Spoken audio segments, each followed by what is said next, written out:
Bismillahirrahmanirrahim. Alhamdulillahi rabbil alamin. Wa bihi nasta'in ala umurud dunya waddin. Salatu wassalamu ala asyrafil anbiya'i wal mursalin Sayyidina Muhammadin wa ala alihi wa sahbihi ajma'in. Amma ba'du.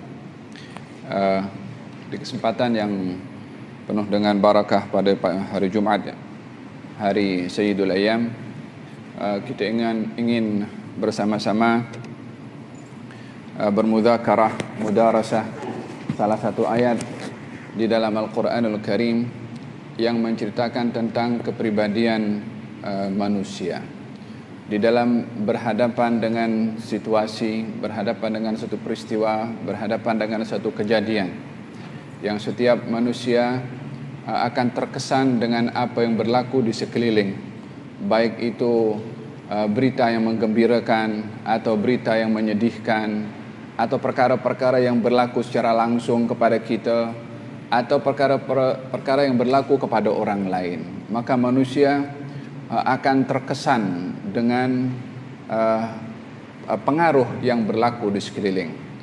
Oleh sebab yang demikian, di antara faktor pembentukan syakhsiyah dan identiti seseorang adalah faktor lingkungan.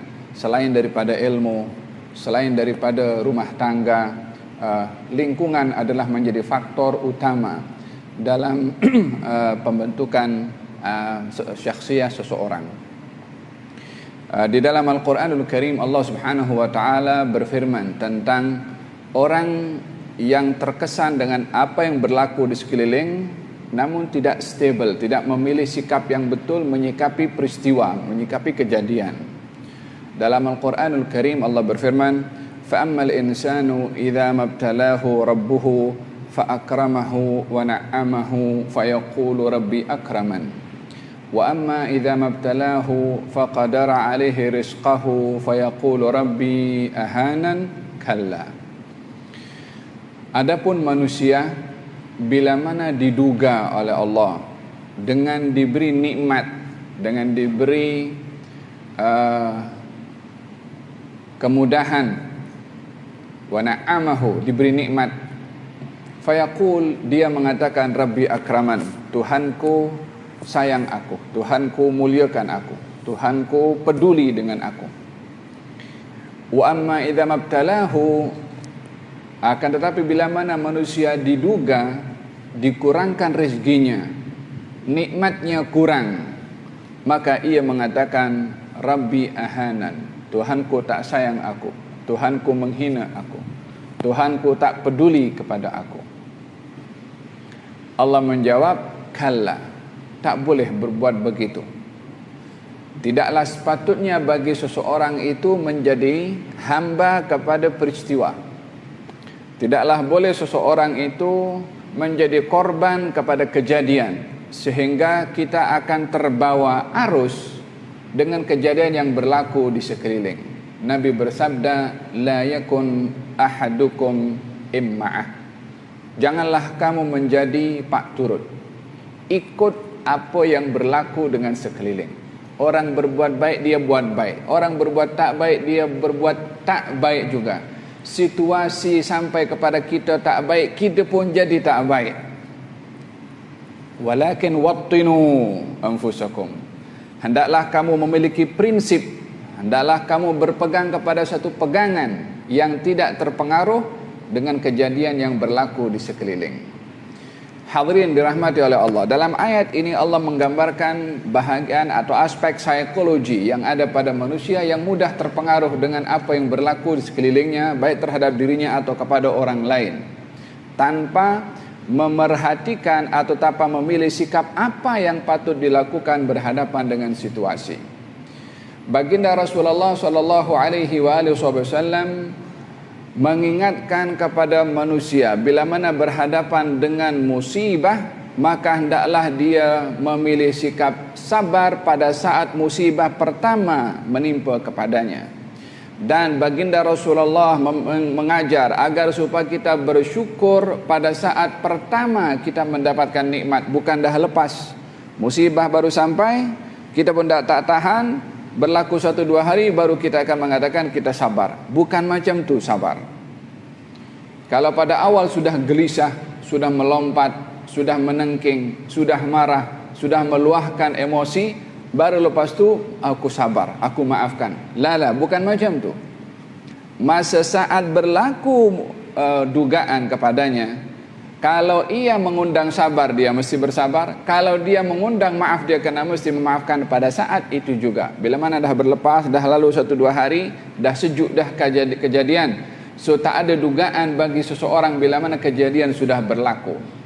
Oleh sebab yang demikian, baginda Rasulullah ketika melihat kepada seorang ibu yang dia menangisi anaknya ketika meninggal dunia dan menangis di sebelah kuburnya dengan berlebih-lebihan, maka Nabi menegur kepada ibu tersebut dengan mengatakan, mintalah ganjaran kepada Allah atas musibah yang menimpa kepada engkau. Ibu itu mengatakan, kamu tak tahu apa yang aku rasa. Kamu tidak berhadapan dengan musibah yang aku berhadapan. Maka Nabi tinggalkan. Sebab dalam keadaan sedih, dalam keadaan orang berhadapan dengan musibah yang besar, maka dalam hal ini kita bila mana berhadapan dengan orang yang sedang sedih, maka tak boleh kita terlalu kasar dengan mereka. Sebab mereka dikawal oleh emosinya, bukan dengan akal fikirannya.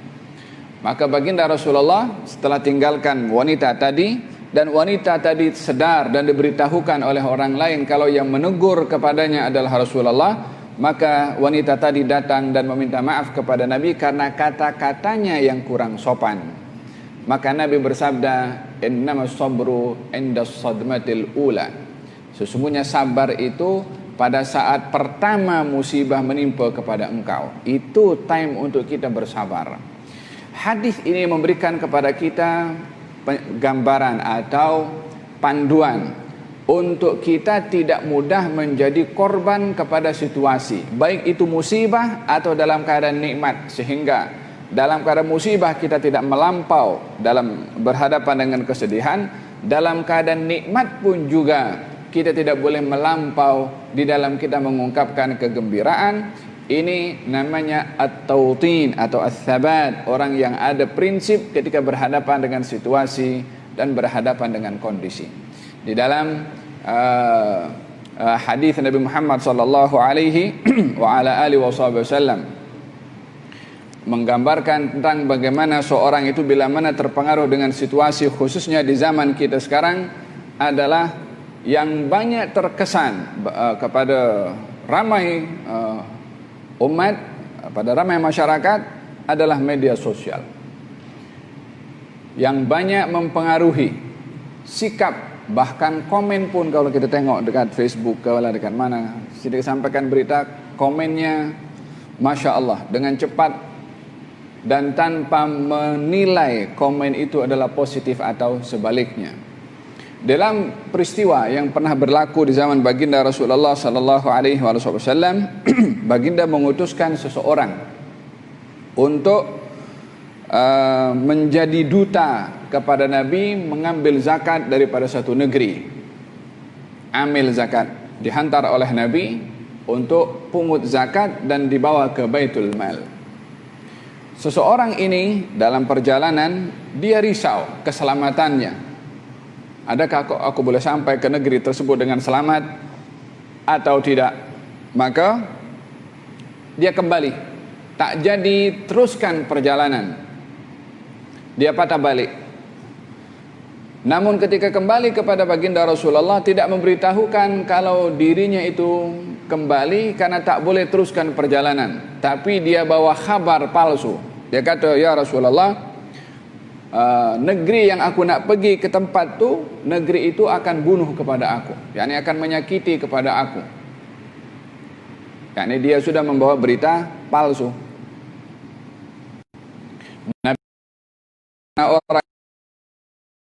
Orang akan melukai atau membunuh orang diutus oleh baginda Rasulullah. Info sampai kepada Nabi. Maka Nabi ketika mendengarkan info itu disampaikan oleh orang tersebut, akan sikap satu golongan yang ingin melukai atau membunuh kepada utusan Rasulullah, Nabi marah dan Nabi siapkan pasukan untuk dihantar ke wilayah tersebut dan melihat ataupun mengambil tindakan kepada golongan kabilah tadi. Maka tentera dihantar oleh Nabi di perjalanan. Penduduk negeri itu yang diminta untuk dipungut zakatnya sudah ready zakatnya untuk dihantar. Tunggu amil zakat yang dihantar oleh Nabi datang. Tapi amil zakat tadi sudah kembali dan membawa kabar palsu. Orang di sana tengah tunggu menyediakan harta zakat untuk diserahkan kepada amil zakatnya Nabi Muhammad SAW. Mereka yang berada di negeri tersebut menunggu dan mengatakan tak mungkin Nabi lupa atau tak mungkin Nabi tak hantar, selalunya tepat janji. Tapi kali ini kenapa tak kunjung tiba utusan atau amil zakat yang dihantar oleh Rasulullah? Maka mereka pun di negeri tersebut hantar satu orang ke Madinah untuk memberitahu, bertanya kepada Rasulullah, ya Rasulullah, mana amil zakat yang kau akan hantar kepada kami untuk kami serahkan zakat kami semua. Tengok macam mana negeri di sana sedang tunggu untuk kasih zakat. Dari Madinah dihantar tentera untuk memerangi negeri tersebut. Puncanya kabar palsu. Di perjalanan ini tentera berangkat, ini satu orang datang, terserempak satu dengan yang lain. Kamu nak pergi ke mana? Kata wakil daripada negeri yang nak keluarkan zakat. Katanya kami nak pergi bertanya kepada tentera itu. Tentera mengatakan akan ke tempat kampung kamu, negeri kamu. Gal, kenapa kamu nak pergi ke negeri kami dengan tentera? Gal, kami nak menghukum kepada kamu. Kata, kenapa kamu nak menghukum kepada kami? Sebab kami dengar kamu akan membunuh utusannya Rasulullah. Dia jawab, kami tak jumpa pun, tak ada orang datang. Akhirnya dibawa ke jumpa dengan baginda Rasulullah SAW. Diceritakan kepada baginda Rasulullah, orang yang bawa kabar palsu itu dipanggil. Apa sebab kamu berbuat demikian? Kalau beritahu di perjalanan, dia risau nak sambung perjalanannya, takkan keselamatannya, dia tipu atau dusta kepada baginda Rasulullah SAW. Turun firman Allah, ya ayyuhalladzina amanu in ja'akum fasiqun binaba'in fatabayyanu. Wahai orang beriman, bila mana ada berita sampai kepada kamu, maka hendaklah kamu at-tabayyun, fatabayyanu, pastikan dulu. Dalam qiraat yang lain fatathabbatu, datangkan bukti akan berita itu sahih, bernas atau tidak, supaya kita tidak mudah menjadi korban informasi. Tengok, bayangkan daripada satu pemalsuan ini akan berlaku peperangan, akan berlaku pembunuhan karena satu penipuan. Fil hadis dinyatakan baginda Rasulullah SAW bersabda, di akhir zaman kizbah, satu saja dusta boleh sampai kepada afaq. Tahu afaq? Boleh sampai kepada angkasa. Coba bayangkan kalau kita hidup di zaman 14 abad yang lalu, Nabi bersabda satu dusta boleh sampai kepada angkasa. Macam mana dusta boleh sampai kepada angkasa? Ianya bukan bercerita tentang zaman Nabi, bercerita tentang zaman satelit, bercerita tentang zaman teknologi yang canggih. Bukankah setiap informasi sekarang dihantar ke atas dulu, lepas itu disebarkan kemana-mana? Yang menjadi wasilah penyebaran daripada informasi yang betul dan yang tidak adalah satelit di atas. 14 abad yang lalu Nabi bersabda, satu dusta boleh sampai kepada kepada angkasa. Ianya adalah khabar tanabbu'at, bagaimana khabar ghaib yang disampaikan oleh baginda Rasulullah adalah berlaku di zaman kita sekarang. Apapun yang kita nak buat zaman kita sekarang, guna type, hantar kepada satelit, guna internet, sebarkan ke semerata tempat. Dalam sesaat mungkin majelis kita pun saat ini juga orang dekat London pun boleh tengok. Dan ianya adalah perkara yang diajar oleh baginda Rasulullah supaya kita tidak mudah terpengaruh, terkesan dengan lingkungan ataupun dengan kejadian, melainkan kita sudah ada pegangan terlebih dahulu bagaimana menyikapi khabar, bagaimana menyikapi kejadian, bagaimana menyikapi peristiwa adalah ats-tsabat, yaitu tegar atau tabah, memastikan terlebih dahulu berkenaan dengan hal-hal yang berlaku di sekeliling. Oleh hadza baginda Rasulullah sallallahu alaihi wasallam pada ayat ini diingatkan oleh Allah Subhanahu wa taala bila mana datang orang yang membawa berita, fatabayyanu, yakni sampai pastikan terlebih dahulu berita tersebut sahih atau tidak sahih. Oleh hadza kalau ada orang-orang yang mengadu kepada baginda Rasulullah sallallahu alaihi wasallam, Nabi panggil pihak yang sebelah. Nabi tidak mahu mendengar daripada satu pihak, tapi mendengar daripada pihak yang lain, supaya aduan yang disampaikan kepada baginda Rasulullah sallallahu alaihi wasallam, dan bila mana ingin dikeluarkan hukum, maka dikeluarkan hukum itu dengan nas atau dengan sahih, dengan hujjah dan bukti yang diketengahkan oleh kedua belah pihak. Datang dua orang berselisih masalah tanah kepada baginda Rasulullah sallallahu alaihi wasallam. Kata satu orang mengatakan tanah ini aku punya, satu lagi mengatakan tanah ini aku punya. Kata baginda Rasulullah, mana bukti kamu? Bagi ketengahkan buktinya. Yang ini pun ketengahkan buktinya. Setelah ditimbang bukti, kedua-dua bukti oleh baginda Rasulullah, dia melihat bukti ini lebih cenderung kepada si fulan. Maka baginda bersabda, melihat daripada bukti ini adalah tanah ini milik engkau, karena buktinya lebih kuat. Tapi kalau bukti yang kamu bawa itu adalah palsu, ketahuilah bahwasanya hak peruntukan yang kamu menang dalam kes ini adalah potongan daripada api neraka untuk kamu nanti di hari kiamat. Dalam hal ini hakim hanya boleh menilai daripada bukti. Adapun kesahihan bukti yang dibawa atau palsunya yang diketahui oleh orang tersebut, dan of course tentunya Allah Subhanahu wa taala yang Maha mengetahui, akan dipertanggungjawabkan olehnya nanti di akhirat. Akhirnya kedua-dua orang tadi risau bukti yang ditengahkan itu tidak solid, sehingga khawatir mendatangkan bukti yang palsu, maka kedua-duanya tolak balik tanah itu kepada lawan kesnya, hatta termasuk yang menang kes. Dia kata, ya Rasulullah, aku tak mau tanah ini, aku bagi kepada si fulan. Si fulan tadi pun kes yang kedua tu, dia kata, aku pun tak mau, aku bagi kepada si fulan. Masing-masing tolak semua tanah tersebut disebabkan oleh kerana iman. Karena tanggungjawab di hadapan Allah Subhanahu wa taala, seorang mukmin akan melihat tanggungjawabnya kepada Allah, kepada apa yang berlaku di sekelilingnya, sehingga masing-masing menyerahkan tanahnya kepada yang lain karena takut pertanggungjawaban di hadapan Allah Subhanahu wa taala. Hadirin dirahmati oleh Allah Subhanahu wa taala, perlu kita di dalam berhadapan dengan situasi khususnya di zaman kita sekarang ats-tsabat, tidak tergesa-gesa, tidak ada mutasarru', tidak terlalu terburu-buru untuk terpengaruh dengan kejadian dan peristiwa yang berlaku, melainkan berhati-hati, memastikan terlebih dahulu agar supaya tidak menjadi sebab penyebaran maklumat atau menjadi sebab kecohnya masyarakat. Yang demikian itu adalah bahagian daripada sikap yang tidak beretika dan tidak bermoral. Saya akhiri tazkirah hari Jumat pada hari ini dengan mengambil beberapa kesimpulan.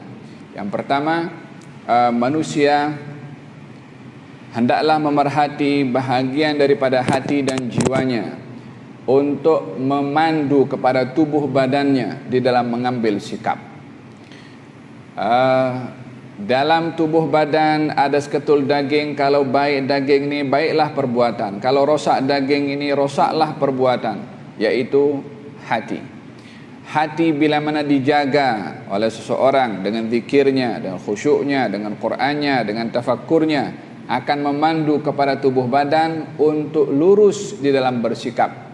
Hati bila mana tidak dipandu dengan zikirnya, dengan salawatnya, dengan Qur'annya, dengan khusyuknya, maka dia at-tahawur atau at-tahawur, sikap yang tidak mempunyai undang-undang, atau sikap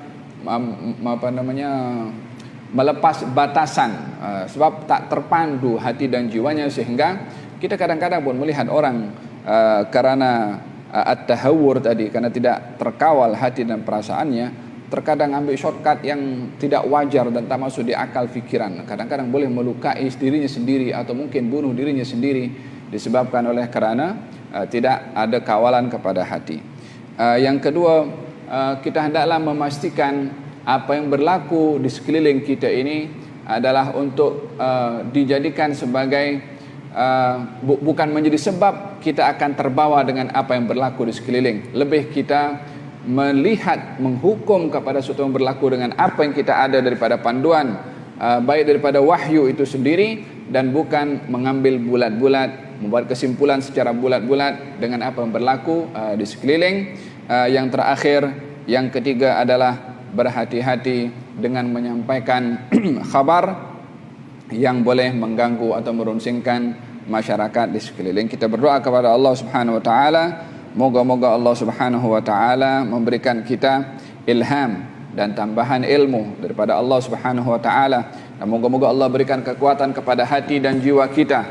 Di antara doa Nabi Muhammad untuk kita dapat diberikan kekuatan dalam hati dan jiwa, Allahumma ati nafsi taqwaha wa zakkiha anta khairu man zakkaha anta waliyuha wa maulaha. Allahumma ati nufusana taqwaha wa zakkiha anta khairu man zakkaha anta waliyuha wa maulaha birahmatika arhamar rahimin. Allahumma nas'aluka khair hadzal yawm fathahu wa nasrahu wa nurahu wa barakatahu wa hudah. Allahumma nas'aluka khair hadzal yawm wa khair ma fihi wa khair ma qablahu wa khair ma ba'dahu wa na'udzubika min syarri hadzal yawm syarri ma fihi wa syarri ma qablahu wa syarri ma ba'dahu birahmatika arhamar rahimin. Allahumma ma asbaha bina min ni'matin aw bi ahad min khalqik faminka wahdaka la syarika lak falakal hamdu wa lakal syukru ala dhalik. Wa sallallahu ala sayyidina Muhammadin wa ala alihi wa sahbihi wasallam walhamdulillahi rabbil alamin.